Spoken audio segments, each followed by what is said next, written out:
Assalamualaikum warahmatullahi wabarakatuh. Firstly, let me introduce myself. My name is Rafan Warisa Zalfa with NPM 254111155. Yang dimana pada hari ini saya akan berkesempatan mempresentasikan tentang bentuk-bentuk organisasi bisnis.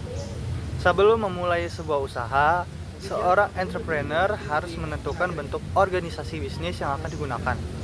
Pemilihan bentuk organisasi bisnis itu sangat penting karena akan mempengaruhi kepemilikan, pengelolaan, pembagian keuntungan, tanggung jawab hukum, hingga keberlangsungan usaha di masa depan. Each type of business organization has its own advantage and disadvantage. Oleh karena itu, seorang pelaku bisnis harus memahami karakteristik masing-masing bentuk organisasi sebelum mengambil keputusan. Selanjutnya, saya di sini akan membahas pengertian dari organisasi bisnis. Organisasi bisnis sendiri adalah suatu wadah atau struktur yang digunakan untuk menjalankan kegiatan usaha guna menghasilkan barang atau jasa serta memperoleh keuntungan. A business organization is an entity formed to conduct commercial activities and achieve specific business objectives. Dalam praktiknya, organisasi bisnis berfungsi untuk mengatur sumber daya yang dimiliki perusahaan seperti modal, tenaga kerja, teknologi, dan informasi agar dapat digunakan secara efektif dan efisien. Bentuk organisasi bisnis biasanya dibedakan berdasarkan jumlah pemilik, sumber modal, tanggung jawab hukum, dan sistem pengelolaannya. Secara umum, terdapat beberapa bentuk organisasi bisnis yang sering kita gunakan, yaitu usaha perseorangan, persekutuan, perseroan terbatas, koperasi, dan juga BUMN. Selanjutnya adalah usaha perseorangan atau sole proprietorship.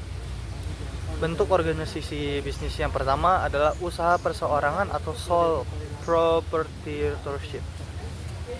Bentuk usaha ini merupakan bentuk organisasi bisnis yang paling sederhana dan paling banyak ditemukan dalam kehidupan sehari-hari. Contoh nyatanya adalah toko kelontong, warung makan, usaha fotokopi, dan berbagai usaha kecil lainnya. Kelebihan usaha perseorangan antara lain mudah didirikan, mudah relatif kecil, memiliki kendali penuh atas bisnis, keuntungan menjadi milik pemiliknya sepenuhnya. Namun, terdapat beberapa kelemahan teman-teman, yaitu modalnya yang terbatas, kelangsungan usaha yang bergantung pada pemilik. Yang terakhir adalah pemilik menanggung seluruh risiko dan utang perusahaan. In this type of business, the owner bears unlimited liability, meaning personal asset can be used to pay business debt. Selanjutnya adalah persekutuan atau partnership. Bentuk organisasi bisnis ini adalah persekutuan atau partnership. Partnership is a business owned by two or more people who agree to share profits, responsibilities, and risks. Di Indonesia sendiri teman-teman, bentuk persekutuan yang umum dikenal adalah firma dan CV atau commanditory vennootschap.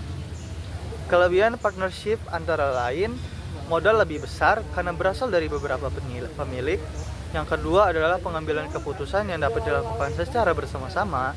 Yang ketiga, keahlian dan pengalaman para pemilik dapat saling melengkapi. Dan selanjutnya adalah beberapa kekurangannya. Yang pertama, potensi konflik antar mitra. Yang kedua, keuntungan harus dibagi sesuai kesepakatan. Dan yang terakhir adalah tanggung jawab terhadap utang usaha dapat ditanggung secara bersama. Karena melibatkan lebih dari satu orang, komunikasi dan kerjasama menjadi faktor yang sangat penting dalam bentuk usaha ini. Selanjutnya adalah perseroan terbatas atau corporation. A corporation is a legal entity that is separate from its owners.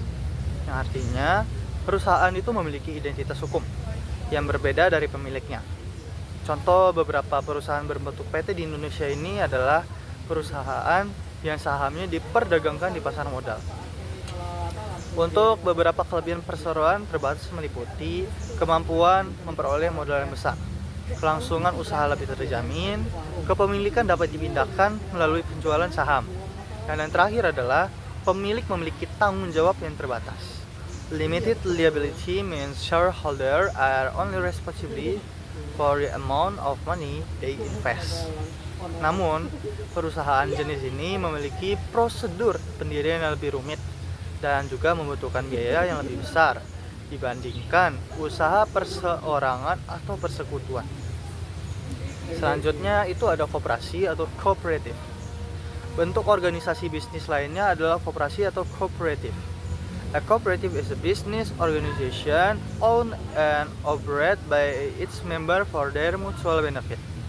Tujuan utamanya adalah koperasi bukan hanya memperoleh keuntungan, tetapi juga meningkatkan kesejahteraan anggotanya. Prinsip utama koperasi itu adalah keanggotaan yang bersifat sukarela. Yang kedua, pengelolaan dilakukan secara demokratis. Yang ketiga adalah pembagian hasil usaha dilakukan secara adil. Contohnya adalah koperasi mahasiswa, koperasi pegawai, dan koperasi simpan pinjam. Keunggulan koperasi adalah adanya semangat kebersamaan dan gotong royong.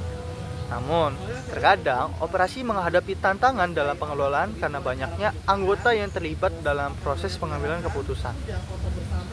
Dan yang terakhir adalah badan usaha milik negara atau BUMN, State Owned Enterprise. Selain bentuk usaha yang dimiliki individu maupun kelompok, terdapat juga badan usaha milik negara atau State Owned Enterprises. Tujuan utama BUMN tidak hanya mencari keuntungan, tapi juga memberikan pelayanan kepada masyarakat dan mendukung pembangunan nasional. Beberapa sektor strategis seperti energi, transportasi, dan infrastruktur sering dikelola oleh BUMN, teman-teman.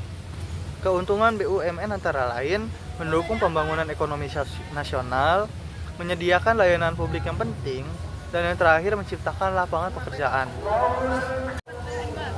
And the last is, bentuk organisasi bisnis itu merupakan struktur yang digunakan untuk menjalankan kegiatan usaha dan mencapai tujuan bisnis. There is no perfect business organization. Each firm has its own strength and weakness.